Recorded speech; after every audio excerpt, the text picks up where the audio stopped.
Oi, gente, tudo bem com vocês? Espero que estejam todos em casa, né, bem, se alimentando bem, se cuidando, se hidratando e estudando também, né? E por falar em estudar, eu vim aqui hoje falar com vocês a respeito das fontes de energia e a manutenção da vida.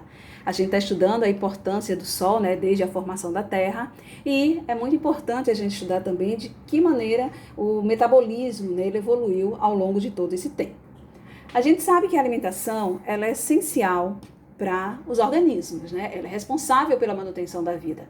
É por meio da alimentação que o ser humano e todos os outros seres vivos obtêm energia para realizar as suas mais diversas funções. Então, seu organismo precisa se alimentar, você precisa de alimento para produzir energia e assim poder realizar as mais variadas funções no seu organismo. Um dos fatores essenciais para a gente compreender os caminhos dessa evolução que a gente está estudando é justamente analisar as formas de obtenção de energia pelos organismos, para que eles possam realizar as suas mais diferentes funções, né? Nós já estudamos algumas teorias que falam a respeito da origem da vida na Terra. E uma dessas teorias que a gente estudou, né, ela diz que os primeiros seres vivos, provavelmente, eles eram heterótrofos, ou seja, eles se alimentavam de matéria orgânica presente no oceano primitivo. Só que, com o decorrer do tempo, surgiram os autótrofos, que eram seres capazes de produzir matéria orgânica. Essa matéria orgânica que eles mesmos produziam, serviam de alimento para eles. Como é o caso da fotossíntese, né? A fotossíntese, a gente sabe que é um processo através do qual os seres vivos produzem seu próprio alimento. Então, partindo da ideia de que os primeiros seres vivos eles eram heterótrofos, a gente vai ver a seguir, tá? A gente vai estudar um pouquinho a evolução dos organismos na obtenção e também na transformação de energia. Aqui a gente está vendo a Terra primitiva. Acredita-se que o material energético, né, presente nessa Terra primitiva inicialmente era o ATP. O ATP é uma molécula cuja função é armazenar energia nos seres vivos. Significa adenosina trifosfato. Na realidade, ATP é a abreviação de adenosina trifosfato. Professora, eu não vou decorar esse nome. E, professora, se a senhora cobrar isso na prova, vai todo mundo tirar zero, que ninguém vai decorar esse nome. Gente, não precisa decorar que ATP é adenosina trifosfato. O que você precisa saber é que o ATP é uma molécula, tá, que é responsável pelo armazenamento de energia e que provavelmente ela era o material energético presente na Terra primitiva. Só que, em virtude das maiores necessidades energéticas, esse ATP ele pode ter sido insuficiente em determinado momento, ou seja, a quantidade de ATP não supria mais as necessidades dos seres vivos que estavam surgindo naquela Terra primitiva. Portanto, foi necessário que outras substâncias tivessem que ser utilizadas para produzir essa energia, né? Outras substâncias fossem utilizadas como fonte de energia por esses seres vivos. Aqui nós estamos vendo, né, provavelmente uma das substâncias que existia naquela atmosfera primitiva e que alguns organismos conseguiam utilizar para produzir energia. Essa substância não é o pote de açúcar que tem na sua casa, não. Eu coloquei o açúcar aqui representando a glicose, né, que provavelmente alguns organismos possuíam essa capacidade de utilizar a glicose, e essa substância ela pode ter sido abundante no ambiente que essas primeiras formas de vida habitavam. Esse açúcar, ao ser absorvido pela célula, né?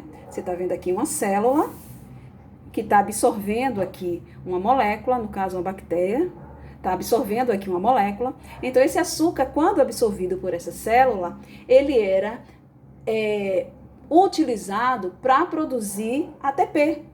Então, você absorve o açúcar, dentro da célula acontece uma série de reações e esse ATP é produzido. Então, como inicialmente não havia gás oxigênio, né, o processo de síntese de ATP pode ter sido semelhante ao processo de fermentação, que a gente tem alguns organismos que até o dia de hoje, né, realizam a fermentação.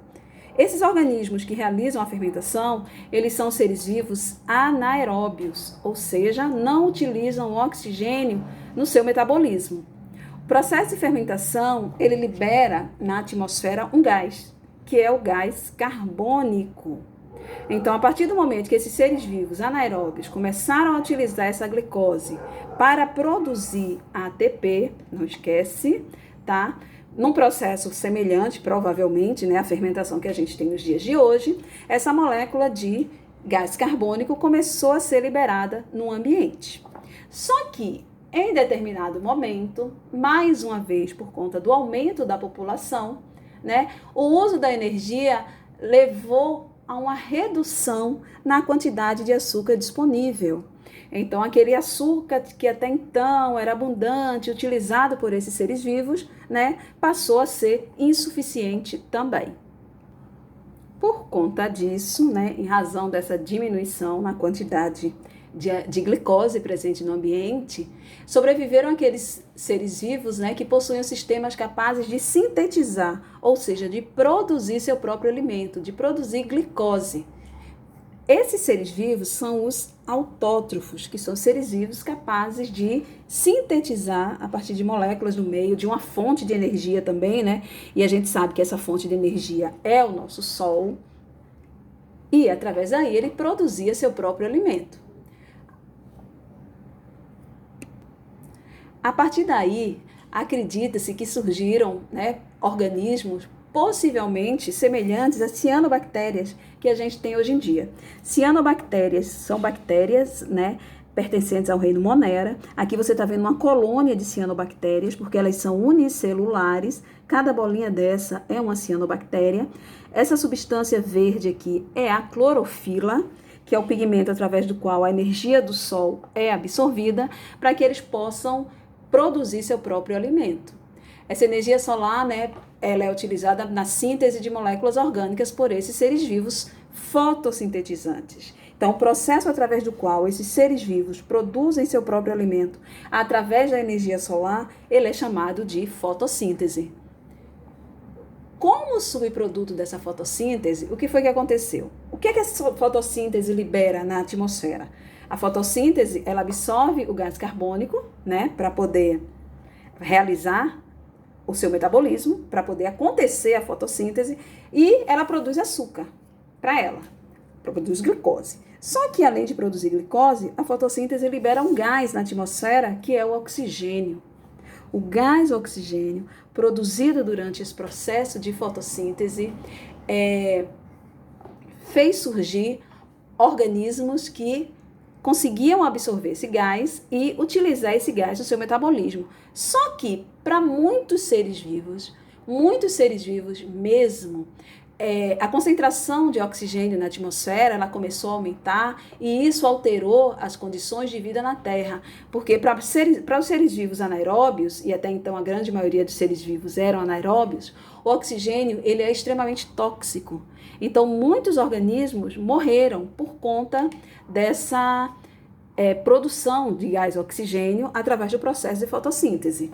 Tem uma pesquisadora que eu gosto muito dela, a Lynn Margulis, né? Ela tem um livro onde ela fala do holocausto do oxigênio, justamente fazendo menção a isso, né? Às milhares, aos milhões de espécies que desapareceram do planeta justamente por conta desse gás oxigênio. Bem, o aumento do oxigênio na atmosfera acabou ainda selecionando os organismos aeróbios. O que são os organismos aeróbios? Dessa vez, são organismos que utilizam oxigênio no seu metabolismo. Os organismos aeróbios, eles realizavam o processo de respiração celular. O processo de respiração celular realizado pelos aeróbios é quando eles pegam o gás oxigênio, juntamente com uma molécula de glicose dentro da célula, acontece uma reação química e essa reação libera ATP, libera energia. Nós, seres vivos, nós, seres humanos, nós somos seres vivos aeróbios. A gente realiza o processo de respiração celular para a produção de ATP.